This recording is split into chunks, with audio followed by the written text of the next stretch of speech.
All right, guys, we got some pretty big breaking news. Of course, this is our typical recap here for early Sunday morning. This will be going out. I'm recording this at midnight here on the East Coast. I just got done wrapping up or watching Auburn lose to Missouri in double overtime. Of course, we had Bama, Tennessee going on at the same time, and I believe Florida State's still going on. I believe out there in at Stanford, and a couple other games going on as well. But figured we'll go ahead and do our recap as usual. A lot of breaking news to cover. Again, this is not the typical show. This is YouTube only, audio only. As you can tell, no face cam today or for these. Um, but yeah, we are going to go over sort of the quick little recap here of all the games and kind of give you guys my thoughts on them real quick, just a little quick reaction. And I guess we'll start with the game I just mentioned, Auburn falling in overtime to Missouri. I didn't get a whole lot of eyes on this game, frankly, where I was going through a lot of the other games like Notre Dame. I believe Kentucky was going on at the same time, Notre Dame, USC, Bama, Tennessee for a little bit was interesting. But this one sort of stole the spotlight, frankly. Somewhat entertaining. Double overtime games second of two SEC games going in overtime, which is kind of insane. Don't see that too often, but kind of a very strange game. We have a typical, late late night SEC game. Just fits the bill. A lot of craziness, and we usually talk winners first, and we'll talk about the losers after. But very uneven performance here from Missouri. Just a lot of sloppiness, multiple turnovers from them. Not necessarily their brand of football, which is mostly, for the most part, they've been pretty clean about turnovers and stuff lately. But as of late, yeah, the Bama game last weekend, the Auburn game this week, even though you won this game, a lot of turnovers. The running game with Hardy didn't quite get going. Now, granted, you're going against a somewhat fairly good defense, but for the most part for Missouri, not a very clean game. Running game wasn't always there. But you know what? You made the stops when you needed to, and you made just enough big plays to get over the hump. But for Auburn, I think it is very clear now, having Auburn for, I believe, the second year in a row going for in conference play. I believe that's the situation here.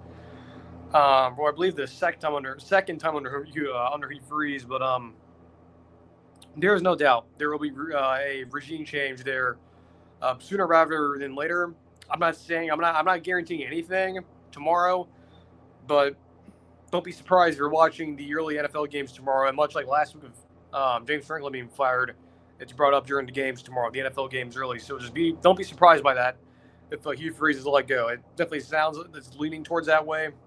Even though there's been conflicting stuff saying, well, the boosters still want Hugh Freeze being the coach. Ultimately, John Cohen's the guy who will make the decision here. And you run the risk of losing the fan base. You run the risk of losing the locker room. To me, I think it's getting close to being time. And I think it's not a matter of if, but when for Hugh Freeze. I know a lot of discussion, too, about, you should give him another year and, save that money, go get a quarterback. Look, they want John Summerall. A lot of folks are indicating that's the guy they want. He's available right now, so why not rip off the Band-Aid and go after him? Now, personally, is that the guy who I would want? That's different. But there's a lot of good head coaching candidates out there that would probably honestly do a better job than Hugh Freeze is doing right now with the talent level on the roster. It's just not good enough, right? So, yeah, I do believe that regime change is coming, whether it's tomorrow or down the road. I think a situation like this where you've started to way behind the eight ball. I don't hear people say, well, it's the refs or this and that. If you're losing games and it's not good enough for Auburn. Like I've said before, and I say this again, certainly the worst stretch of Auburn football I can remember watching this sport. Frankly, you have to go back to the 1960s probably for how bad this has been, and they have not had a winning season in a traditional football season, not including 2020, since 2019, so zero this decade. So not good enough there. More here. Virginia, Washington State, sneakily a good game. I know a lot of throughout that game, I was actually watching a lot of it on the CW of all places, of course. But very competitive game. I know Washington State gave Ole Miss a scare last week. Maybe they're not as bad as we thought they were, even though they got destroyed by North Texas, I believe. But, it turns out North Texas is a really good team, but at least a decent G5 team. But, hats off to Virginia. I mean, you found a way to win. It was a weird spot. You were trailing throughout the majority of that game, so kudos to you for getting that win, I guess. Washington State, man, just never a heartbreaker, but,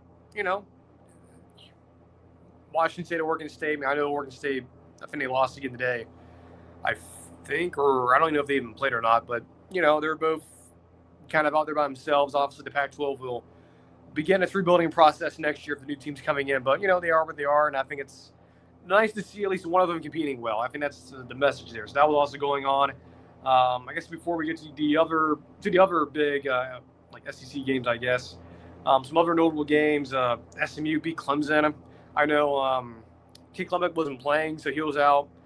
That was sort of being reported throughout the week. It was the Vizina kid, I believe, Vizina, who a lot of the industry folks, especially recruiting, were never high on him. And so, not surprisingly, they lost, and they lost by double digits. So, whatever. Let's see here. Iowa beating Penn State. Okay. I mean, Penn State's not relevant anymore, so who really cares at that point? I mean, who cares? Let's see here. UCLA, good for them. How about that? This is now win number 3 with Coach Skipper and Jerry Neuheisel being the OC 3 in a row. Golf clap for UCLA. How about that? I believe is UCLA going to make a bowl game? I mean, that's just insane to me that they may actually make it. They may make a bowl game. I'm gonna double check here under schedule. This is very professional, but this is not the proper show. I mean, they went from people thinking they were going to go 0-12 to now they're 3 wins away from going to a bowl game. How about that? What's up with that?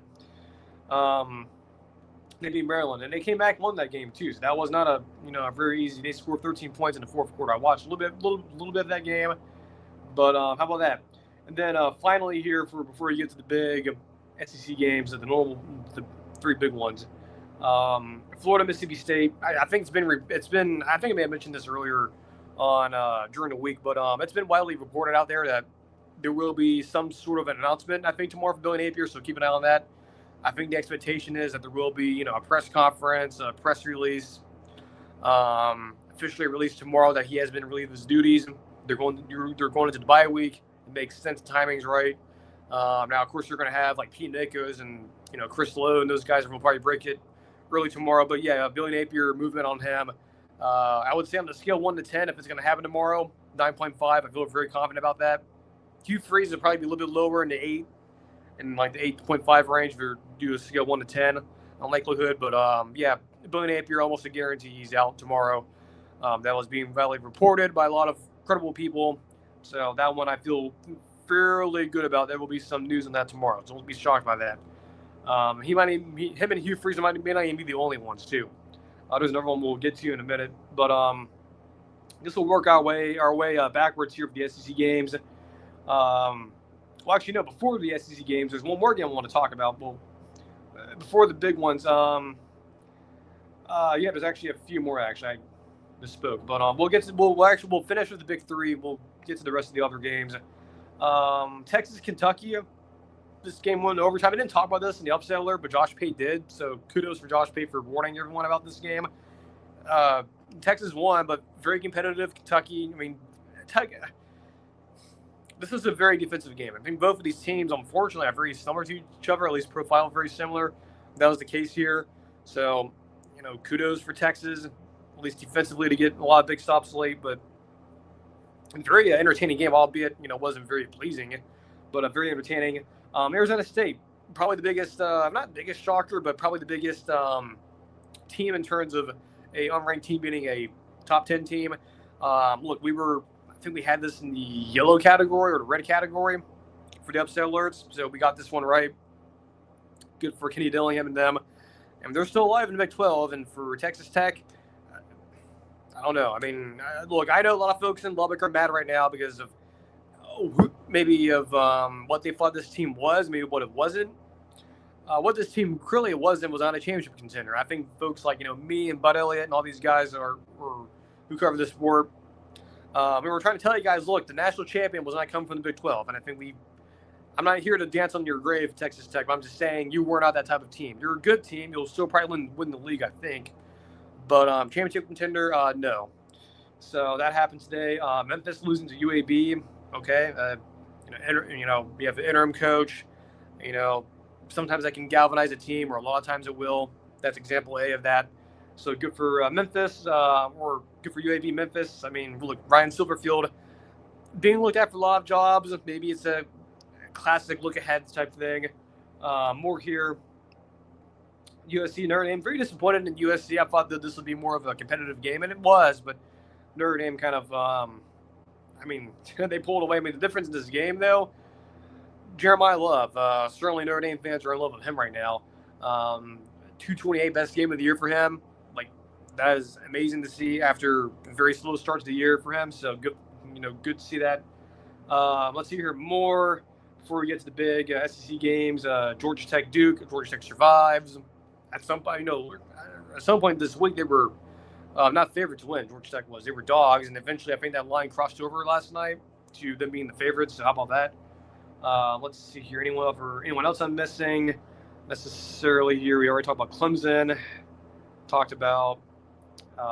have not talked about Utah, BYU.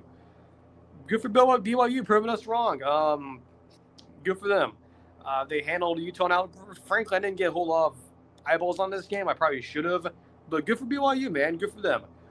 They proved us wrong. Will this change our perception of them from just a generic standpoint, maybe from the power rating standpoint? Probably not. But, you did something that was very unexpected. I think from what it looks like, you, I guess, handled Devon Dampier and his running ability. So at least you stopped him. That's great. So kudos to BYU. For Utah, I mean, it sucks. But it certainly looks like in the Big 12 we're getting a Texas Tech, BYU, Arizona State collision. Two out of those three teams will be some sort of combination of those teams, I guess. So how about that? Let's see here. Any other games notable? Arkansas A&M, high-scoring game. Was very concerned about this game. If you're Texas A&M, you're lucky to get out there with a win. Indiana, Michigan State was fun for a little bit, but Indiana kind of pulled away a little bit. Ohio State killed Wisconsin. Fickle, he's on borrowed time. I think it's just a matter of the same with the other guys we've mentioned and will mention. It's a matter of not if, but when. There will be an announcement of change there. Trying to see if there's anything else we need to talk about before the big SEC games. I don't think so. So, okay, let's start from, I guess, backwards, and we'll move on to the Friday games, if you will. There's other games we have to cover too. Bama, Tennessee. This game got out of control very quickly for Tennessee. Very competitive in the second half, or not the second half, the first half. But the pick six happens from Bama. And look, Bama's secondary was really good, or is really good. We told you guys that. At least a lot of me and other industry types we're telling you back in the spring and summer that this was a very good secondary. We felt very confident in that, and this was an example of that. Tennessee had very few big explosive plays. At the pick six, I'll grant you that's very flukish, but still, that's give credit to Bama for doing that, at least pulling that off. Just a very good defensive effort from Kane Womack and them. Just good for them, man. Good for their, Ty Simpson had a good night. Offense was really good. Tennessee, again, they did some good stuff at times. They ran the ball, I think, actually fairly well from what I can remember, but defense is not good enough. And I was telling you guys, ever since that Syracuse game, I just did not like that secondary. Here it is again. So I guess Bama rides again, and they're chugging along to potentially being the SEC champion. I think that's becoming very, very clear at this point that they will be in Atlanta, and whether it's Texas or Georgia or Oklahoma, we'll see who they meet. But they get South Carolina next week, and unfortunately for them, Cocktober is, for all intents and purposes, probably dead. Of course, I say that, and they beat them next week. But yes, Oklahoma killed Cocktober. Very disappointed in South Carolina. I'll just say that. But that's another game we forgot to mention for some reason. All right. Then next here for the big three, if you will, for the big games today. Ole Miss, Georgia. Exciting game. Probably not the best game of the day. I think maybe that Vanderbilt game. Actually, no. Correction. No. This was the best game. All apologies to General Manager Byron Simmons and Clark Lee, but this was the best game. Ole Miss, Georgia. Very high-scoring game. Georgia falls behind after around the middle eight, if you will, of the game. They fall behind by multiple scores. It's the resiliency of Kirby Smart. It's the resiliency of that team. Besides Bama, they have a Bama problem, that's for sure. But, for teams not named Bama or teams not, coached by Kalen DeBoer, Georgia does pretty well against these teams. They have a lot of these games, and I think the Texas game last year was a clear example of this, where Georgia's still Georgia, and they have the potential, even though with all the changes, and the rosters aren't always weren't the same as they were 5 years ago. The potential Georgia has, it's always been there, right? They've always had it. Today's a little bit different than the Texas game because there was a more high-scoring game, but the resiliency, the ability to, have your team to will your team to win, and I think Kirby Smart does a really good job of doing that. Kalen DeBoer does that too. Ryan Day does that. He does that pretty well. A very small handful of coaches. There's a lot though that can do that, and Kirby Smart's one of them, man. And they were five. They fell friend. Really, for the first time against a non-Bama team since South Carolina in 2019.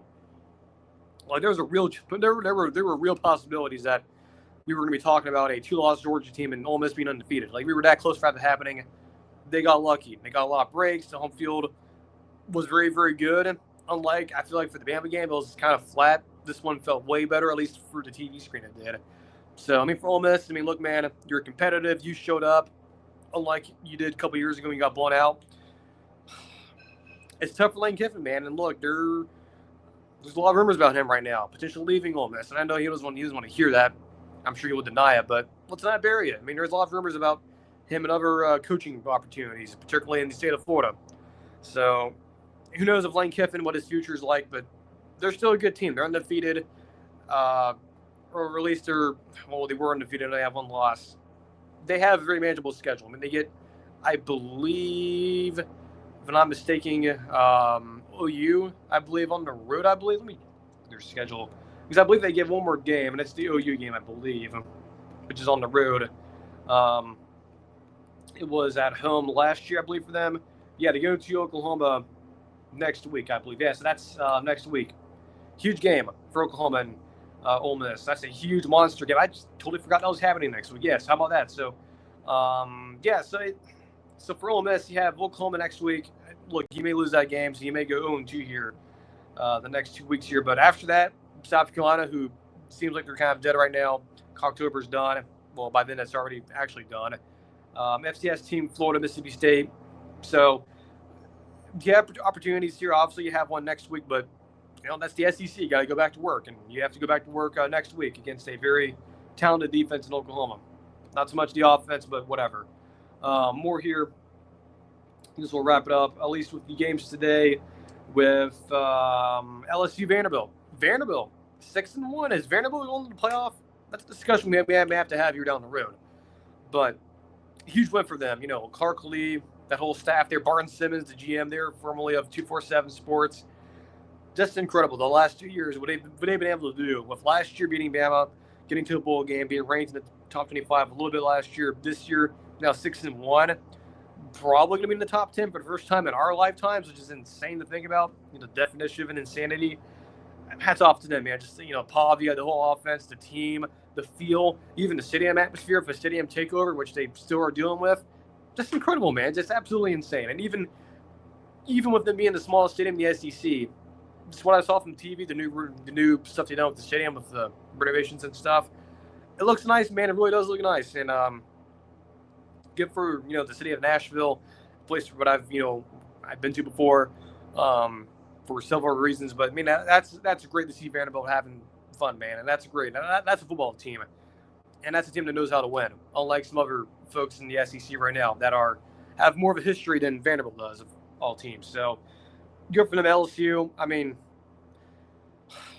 I said this before, and I use this with Texas.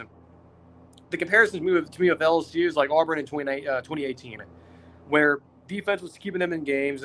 The offense continued to disappoint. That's LSU. And I think you saw the dam break today. And look, I'm not saying that there will be regime change in Baton Rouge, but it feels like to me Brian Kelly's living on borrowed time now. This is getting really serious now. This is not just, me and people were joking about this over the summer. Like, this might be actually real here. I'm not guaranteeing he's out tomorrow. I don't think he is, but this can get very scary for them. I mean, it's something I don't think a lot of folks were really thinking about over the summer, but it's real now. I mean, it's a real possibility that there might be changes all over the conference right now. I mean, the big schools you mentioned for coaching changes, right? Florida, Auburn, Arkansas, LSU, the big four. I think two of them are about to open. I think three of them, one's already open. I think two more are about to open as early as tomorrow. And then you have one more in LSU. So just be prepared for that. Not to mention other coaches leaving for other jobs too. So that should be considered. But yeah, good for Vanderbilt. I mean, the big thing here, I mean, look, Pavia was their leading rusher for them. He was everything for them. Nuss, I mean, the offense for LSU is not good enough. I mean, even if Brian Kelly's still around next year, which is currently right now a bit of a mystery. Joe Sloan, the OC, he sucks, man. You have to get rid of him. He is not good enough. That O-line is not good enough. He did not do enough in the portal to get better guys. It's just not good enough for LSU right now. It's not good enough. And that fan base is a huge standard. A lot of, big egos as well, which is understandable. I mean, Florida's like that. Auburn's like that. It's understandable, man. They feel that way. But as someone who looks at this both from the human side of things and also looks at it through the analyst side of things, while I would say would I personally fire Brian Kelly? No, I would at least suggest him to make some changes on the offense, but I don't think he'll be given the ability to do that. I think there will be a lot of pressure on him, and I think the drums of regime change are going to be banging louder and louder for Brian Kelly. All right, I guess we'll wrap up with the games on a Friday. A lot of insanity here. I mean, Minnesota blown out Nebraska. So much for a lot of folks' playoff teams or playoff brackets, if you will. I will say this. I mean, also to add on to that, I mean, with kind of listening to Cal, no surprise there. I mean, that's another job that's going to open more than likely, or it seems like that's the case. But for Nebraska, man, I mean, you can make the argument that the distractions, the whole distraction thing about Matt Rule and the Penn State thing, was that maybe a reason why this game was looked like how it did? Maybe that's possible, but I don't think so. I would imagine that that program is, or at least Matt Rule's the coach doesn't stoop down to that level. Maybe he did. Maybe he was distracted. Maybe there were a lot of things going on. He wasn't fully focused on the whole task at hand for Nebraska on yesterday. Well, technically 2 days ago now. So I don't know. I mean, look. Hats off to Minnesota, man. PJ Fleck, man. He's still. I mean, look. Folks may hate him and may think he's an average coach, but he's due for a couple of these games once a year. So, but for Nebraska, man, it's like I don't know. I mean, is it distractions? Is it something else? I don't know. And then finally, here we'll wrap up with this. Probably honestly, maybe not the biggest shocker, but certainly the biggest, or at least the highest ranked team to lose this weekend, or at least the last few days. Miami going down to Louisville. Told you about this game on Thursday on Upset Alerts. Everyone was laughing at us. Me and Josh paid for being very worried about this game, and here we are. Louisville, Jeff Brom, highly underrated. He's a coach that I believe we had. We did our coach tiers. I believe they were in tier. He was a tier 1 head coach. No joke. He is a really good head coach.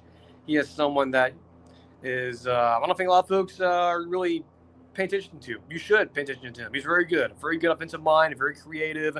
Does a lot of interesting things. And offensively, you saw that if you haven't watched him a lot this year. Yes, I was aware of all the turnovers with, from both quarterbacks of Beck and Carson Beck and Miller Moss, but just all besides that, the play design and not to mention Isaac Brown. Welcome back, sir, to college football. He didn't go anywhere. He just wasn't playing very well. But for Miami, I mean, look, this is kind of what the Virginia Tech game could have been last year, right? Very similar situation. Friday game, you're coming off the bye, I believe, too, high on your own emotions, and close game. But unlike this game, the Virginia Tech game, you won somehow, some way. This game you lost. Could this be a good thing for Miami? Could this be a reality check for them? I think it could be. I still trust Mario Cristobal to at least get this thing sort of back on track. I don't think it's going to snowball. That could be poor choice of words there. But, I mean, turnovers, that was probably the padlock stat, if you will, Josh Pay padlock stat. 3 or 4 turnovers from Carson Beck, man. That's tough. And it does bring up those conversations or just talking points about, is he fully healthy, right? I mean, he had the surgery back in the spring and summer. He didn't play in the spring. He was limited a little bit in fall camp. Is it possible that the arm's not fully fixed yet, or at least not fully healed? Before, at least a few months ago, back during the beginning of the season, people were saying, or at least Miami fans were saying, "Oh, don't worry, bros. Just the rain, bros. The rain, bros. Whatever, bros. Fine." I don't know. Are you sure about that? I don't know. I think it's more than that. I think there might be something going on, at least health-wise, with him. I don't, whether or not the arm is totally healed yet or not. To me, I would, at least I'm assuming it's not, but is what it is. But yeah, I mean, what a wild weekend, and what a really weird weekend too in college football. There's a lot of stuff going on, a lot of busy things going on. But yeah, in terms of tomorrow, I don't know if they'll do a live or a video like this tomorrow. Unlikely, probably, but we'll see in terms of like any of the news that comes out tomorrow, which will be coaching search related or coaching firing related. Again, like I said earlier, I fully expect news on Billy Napier. That's guaranteed. Probably some news on Hugh Freeze as well. Other coaches as well. Probably will be some announcements in the next 24 or 48 hours or so, like Luke Fickell as well. Probably in that mix. But yeah, I do expect a lot of news tomorrow. And definitely, at the very least, one coach being let go tomorrow, probably be Billy Napier. At least based on what we were hearing during the week, I think it's very clear that there will be a change there. Same with Auburn. I think it's a matter of, look, they're all three of them are on borrowed time right now. I think at least one of them will be gone tomorrow. So that's not been their current thinking there. So we may do a video in the evening. We'll see during Sunday Night Football. But of course, the Bucs play on Monday night, so we will react to all the stuff there on Monday night. On the show Tuesday, we'll do our predictions for next week on Tuesday. We'll do the Tuesday poll, all that stuff there on Spotify, on YouTube. Of course, this video will be a YouTube exclusive only. So I will get this uploaded here in a minute. So yeah.